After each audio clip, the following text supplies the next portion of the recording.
So yan mga kanayon, magandang umaga. Kanina naglomi tayo sa A&B. So ganun pa rin ang lasa niya. Ngayon naman yung ating tignan itong tabi ng ng Tagbakin. Tingnan natin kung ano mga nasirang mga bagay dito sa sa tabi ng Tagbakin. O gaya ng mga puno o yung gaya ng mga gilid-gilid, yung mga bahay dito. Tingnan natin kung kung may mga tambak ding kahoy na galing sa mga bundok, yung mga troso. Tingnan natin kung ano yung nasira mga kanayon. So ito yung daan dito sa Tagbakin.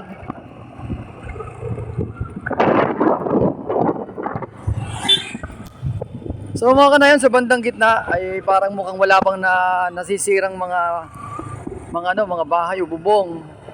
So makikita nyo ngayon ang Taal Volcano, Ganda oh. So dito po may pumupunta doon sa isang mas malalim na daan dito sa gawing kanan. Yung ba yun, kay Latag.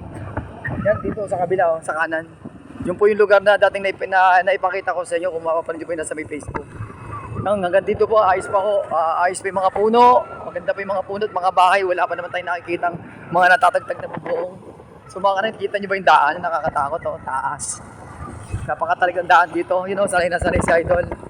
Yan po, mga sanay. Siguro mga taga rito itong mga to. Yung mga kanayon, napakatarik dito. Kung kayo makakagawin dito, puntang Tagbakin, nasasako pa ng Lipa City, Batangas. So yan, medyo patag pa rito. At wala pa rin gaano nakikita tayong mga punong. Ito pa na isa, punong malaki. Natumba na, gawa ni Christine yan, mga kanayon. Pero parang yun lang ang natutumba pa rito. Kakunti pa yung nakikita nating nasisira.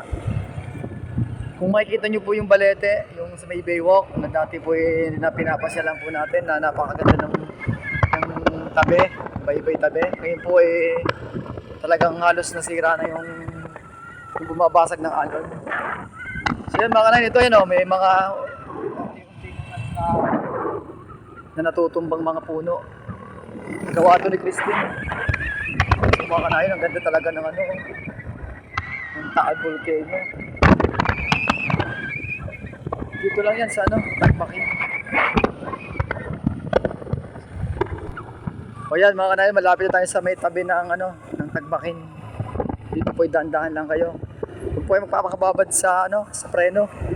Yung mga pong nakita natin kanang mga overtake, yung po yung mga taga rito, sanay na po sila. Gamay na po nila yung daan. So kami malimit din dito, kaya lang hindi kami gumagaya sa mga ganun. Tamang tamang rides lang. Tamang gala lang mga kanayon. Malamig dito mga kanayon. Ito, malapit na tayo sa may tabi. So tingnan natin kung ano yung pagbabago dito sa may Tagbakin. Sa lupa pa rin dito. Dito, dandahan lang kayo. Kung yung motor click, diba yung dual combis, tawagin ko. Oo nga, double brake pa yung tawag doon. Unat likod, pares ng brake. Parang hirap nun pag bumabot kayo, talagang isa nawawala ng preno, umiinit yung langis. Paano nung kami nagpunta ng Mount Banoy, gano'n na nangyari. Meron kaming mga kasama rin, hindi gumana yung preno, gawa ng sobrang lusong, babad ng preno. So yan mga kani, malapit na tayo. Ito, Tagbakin. Yan mukha namang wala ata gano'ng masira dito. Diyan lang tayo. May aircon. Ayan mga kanayon, nasa tabing dagat na tayo. Tabing lawa. So meron din pala ito, gaya nito. Ayan nahukay siya. Payapa ang tubig, maganda. Dami nang uhuli, dami nang biningwit. Mga kanayon, So masarap pag araw ng Sabado at Linggo, family day, biningwit lang kayo. Ayan Taal. Pagkas tayo sa may tabi. Saan tayo? Doon tayo? Sa may kubo. Tindahan to Ano lang, sa may tindahan. Alright. Beautiful place. So mga tayo po lumipat ng pwesto at meron po tayong nakitang parang po rin ng bagyo ni Christine, May mga ano din pala dito, nasira din. Pero kung ikukumpara to sa ano, sa Balete, mas marami sa Baleting nasira. Ayun, ito lang eh. Parang konti lang eh. Malinis yung gilid. Samantalang sa Balete, talagang yung gilid, puro troso.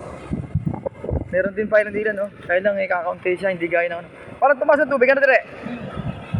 Tumas din yung tubig niya. Ang ganda oh. Tumaas nga, ito yung ano, medyo malayo-layo pa dati ito eh, no? Oh, yan oh. Ganda oh. Yung tilapia oh.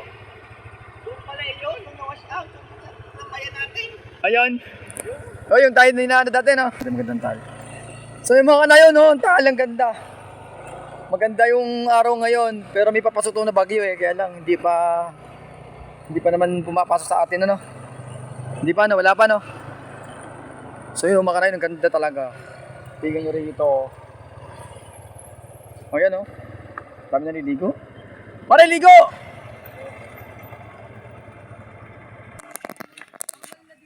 So yan, tumigil muna kami rito at parang kami ano, maniningin-ningin ng mga nangyari dito. So yun mga kanain, no? Yun ang taal. Payapa ang tubig. Payapa ang lawa. So ito yung ating mga kasama ngayon.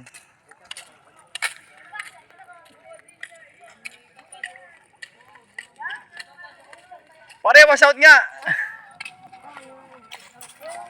O yun, yung nga pala dati nung kami nagpunta rito, yung lugar na yon, yung ayan, wash out to. Tumabi no! Lumapit na! Lumapit! Ayan no. Oo nga, kasi dati na... Christine, iniwan no. Iniwan wasak. Ayan no, para makasarap ang ligo, makaligo kaya. Ligo na lang. Ayan, niligo kami oh. Yun si paring pati oh. Nakabrief nga, testing. Hindi pwede.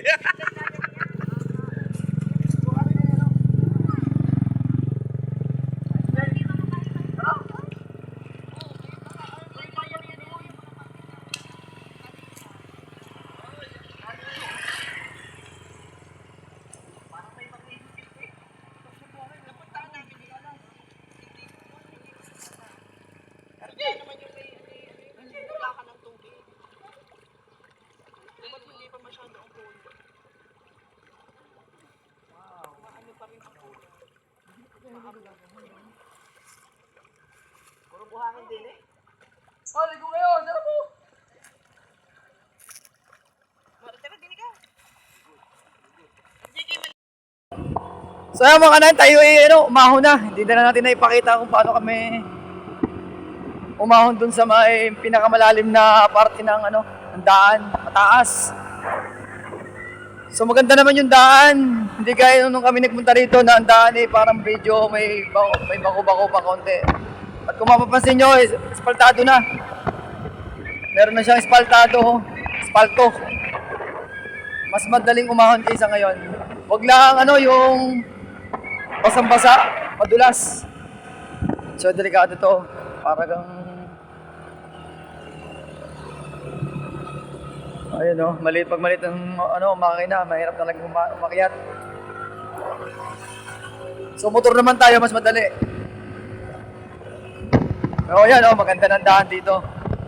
Kaya safe na. Pero napansin yung lugar na yon, kaunti lang ang nasira, no? Hindi gaya ng ng parte ng Balete. Sobrang talagang marami nasira. Nasira yung tulay, parang tulay.